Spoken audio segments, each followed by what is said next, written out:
Halo teman-teman, kita ketemu lagi satu berita yang makin bikin kita bingung dengan negara ini teman-teman ya. Negara ini makin bingung, makin pusing, DJP-nya sedang tidak baik-baik saja. Oke, mari gua kasih lu lihat beritanya teman-teman ya. Ini berita dari mana nih? Beritanya dari Medius News ya. Medius News ini nasional tanggalnya 28 April. Judulnya pengusaha UKM tertekan tagihan denda pajak. Ini betul, teman-teman ya, antara target penerimaan dan transparansi sistem perpajakan.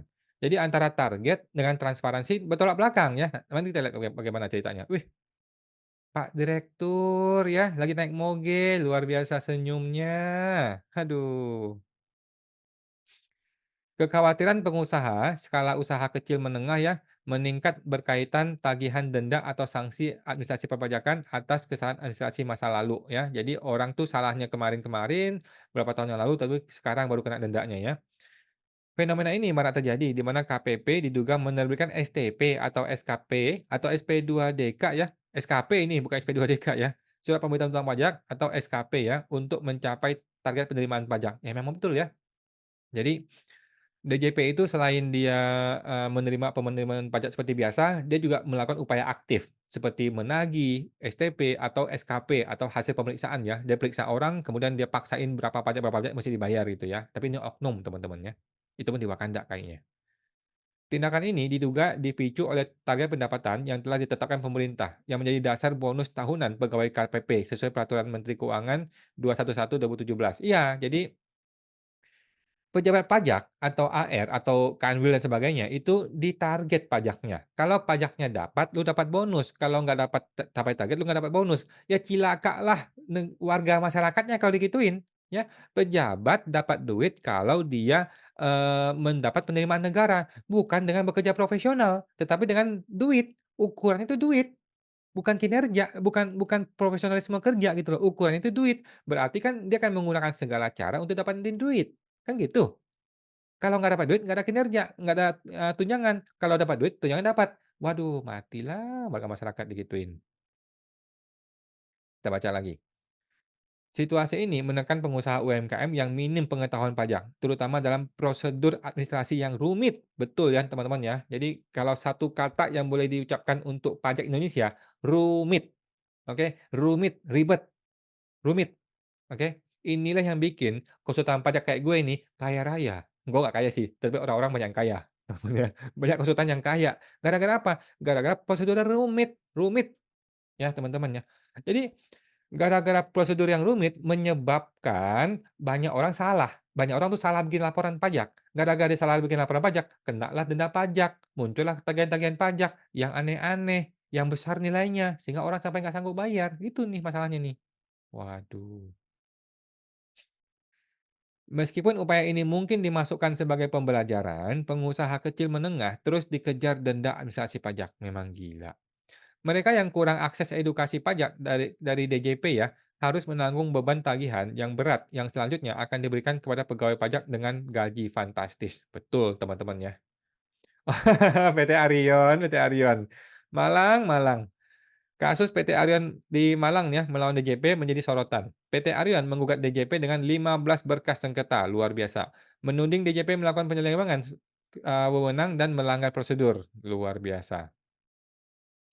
Sebagai contohnya adalah melewati batas waktu pengujian dalam pemeriksaan. Ikhtiar Rahmatullah, Kepala Seksi Administrasi dan Pemeriksaan Kanwil DJP Jatim, membela tindakan DJP. Oh, ini Pak Ikhtiar yang kemarin nih, yang kemarin hadir di sidang pengadilan ya, yang nggak punya malu nih menurut gua ya. Tapi ini bukannya gua marah-marah, tapi nanti gua bikin video nih, kenapa dia nggak malu mengucapkan kalimat-kalimat yang menurut gua, berlebihan ya. Bahkan dia kalau nggak salah dia mengaku salah, tapi nggak merasa malu gitu loh ya. Dia mengaku salah, tetapi nggak merasa malu. Dan bahkan bangga kali ya? Atau gimana ya? Nanti deh ditonton videonya teman-teman ya. Namun, pandangan ini bertentangan dengan mandat DJP untuk membina WP dalam melaksanakan hak dan kewajiban pajak dengan baik. Betul ya, sebagaimana diatur dalam Undang-Undang KUP. Jadi, DJP itu nggak cuman tugasnya menagih, Bos. Tugas lu membina. Lu membina dulu, kalau mina nggak beres, baru lu binasakan. Kan gitu. Tetapi kan sekarang ini, dibinanya tidak, tapi dibinasakan, dihabisin gitu loh. Ini celaka nih si si DJP ya.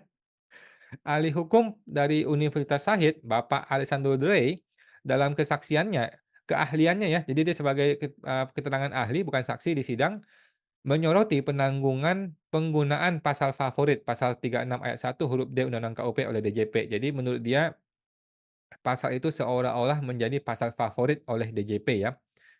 Pasal ini memberikan kewenangan kepada Direktur Jenderal Pajak untuk membatalkan SKP dalam situasi tertentu. Tetapi tidak menegaskan bahwa pembatalan tersebut wajib dilakukan ya, kata Pak Alessandro Rey dalam keterangannya Jakarta 28 April.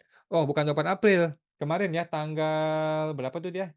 Tanggal 25 kemarin ya, 25 April. Oke, selanjutnya. Nah, Pak Rey juga menunjukkan bahwa DJP seharusnya mempertimbangkan aspek hukum administrasi perpajakan dalam proses ini. Nah, jadi gini nih, DJP itu sama sekali tidak tidak mau sentuh undang-undang lain selain undang-undang pajak. Padahal ada undang-undang lain yang namanya Undang-Undang Administrasi Perpajakan yang mengatur tentang ASN, tentang PNS ya, pegawai negeri sipil, diatur oleh Undang-Undang AP. Tetapi orang pajak tidak mau menggunakan undang itu. Oke, seolah-olah dia tidak mengakui undang-undang itu. Memang gila tuh si oknum. Kasus ini memunculkan pertanyaan tentang transparansi dan keadilan dalam sistem perpajakan Indonesia ya. Dia menjelaskan, DJP sebagai garda terdepan penerimaan anggaran negara seharusnya memberikan contoh kepatuhan hukum. Betul ya, betul.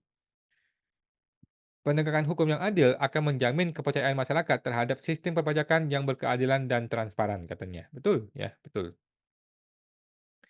Lebih lanjut, gaya hidup harian petinggi DJP seperti terungkap dalam kasusnya Rafael Alun ya dan Suryo Utomo, ya, Direktur Utama Ditjen Pajak ya, Pak Direktur, memicu keraguan publik terhadap integritas lembaga ini. Konotasi negatif dari klub motor blasting rider ya, yang dibentuk petinggi DJP semakin memperkeruh situasi. Ya memang gitu lah ya, waktu itu kan heboh teman-teman ya, di mana kok bisa Direktur Jenderal Pajak punya klub moge sesama teman-teman DJP, memang aduh kacau dah. Tetapi sih kalau gue sih melihat ya nggak ada masalah juga ya, suka-suka dia kalau mau punya motor ya, cuman ya Sri Mulyani yang heboh-heboh waktu itu. Praktik yang mencurigakan dan kontroversial, terutama terkait pengambilan keputusan yang dapat mempengaruhi nasib pengusaha kecil, perlu diselidiki lebih lanjut. Perlu, tapi siapa yang mau selidiki? Siapa yang berani? Sistem pajak yang efektif, efisien, dan transparan untuk kesejahteraan masyarakat hanya dapat tercapai dengan memastikan keadilan dan integritas dalam sistem perpajakan Indonesia. Setuju teman-teman ya? Setuju, sudah selesai. Oke, jadi bagaimana ceritanya lu bisa bekerja dengan profesional kalau tidak transparan? Kalau tidak transparan, ya tidak akan profesional. Mana ada di dunia ini kerja yang nggak transparan terus profesional? Mana tunjukin ke gua? Ya lu nggak akan bisa tunjukin ke gua karena kan nggak transparan, kan gitu ya. Jadi ya susah lah ya kalau pejabat arogan, sombong, tidak mau transparan, ya cilakalah rakyatnya, cilaka deh masyarakatnya kalau udah ketemu yang begituan. Tetapi ya kita kita masih tetap harus apresiasi lah Sri Mulyani yang masih berusaha setengah mati juga ya untuk ngurusin, para pejabatnya yang pada brengsek-brengsek itu ya. Tetapi kasus gua gimana Bu? Bu Sri Mulyani kasus gua, KPP Taman Sari nggak kelar-kelar Bu, bagaimana Bu? Udahlah teman-teman ya, oke, thank you, semoga terbantu.